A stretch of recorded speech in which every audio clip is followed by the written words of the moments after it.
এখান থেকে অন্তত ৩০ বছর আগে আল্লামা দেলোয়ার হোসেন সাঈদী যে কথা বলে গিয়েছিলেন ভারতের বিপক্ষে, আমরা সেই কথাটা শুনবো। ভারতের আমাদের ব্যাপারে ভারতের যে ভূমিকা, সে ভূমিকা হচ্ছে ওরা আমাদেরকে মেরে ফেলতে চায়, ওরা আমাদেরকে পানিতে মারবে, ওরা আমাদেরকে ভাতে মারবে, ওরা আমাদেরকে শেষ করে দেবে, স্বাধীনতাকে বিপন্ন করে দেবে।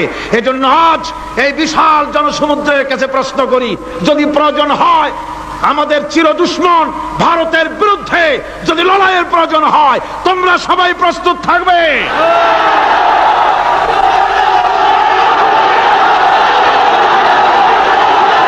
আমি আজ আপনাদের খেদমতে আরজ করতে চাই, পৃথিবীর নির্যাতিত মুসলমানদের পাশে আমরা আমাদের জীবন নিয়ে পাহারা দেব। আমাদের আর কিছু না থাকতে পারে, আমাদের ঈমানের মজবুতি আছে।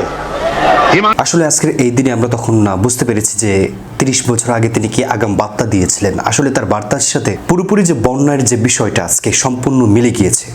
৩০ বছর আগে যে আগাম বার্তা দেলোয়ার হোসেন সাঈদী ভারতের বিরুদ্ধে দিয়েছিলেন, আমাদের বন্ধু রাষ্ট্র বলে, তারা যে আসলে প্রকৃত শত্রু আমাদের, এটা কিন্তু আজকে ২০২৪-এর বন্যায় অনেকাংশেই আমরা প্রমাণিত এবং প্রমাণ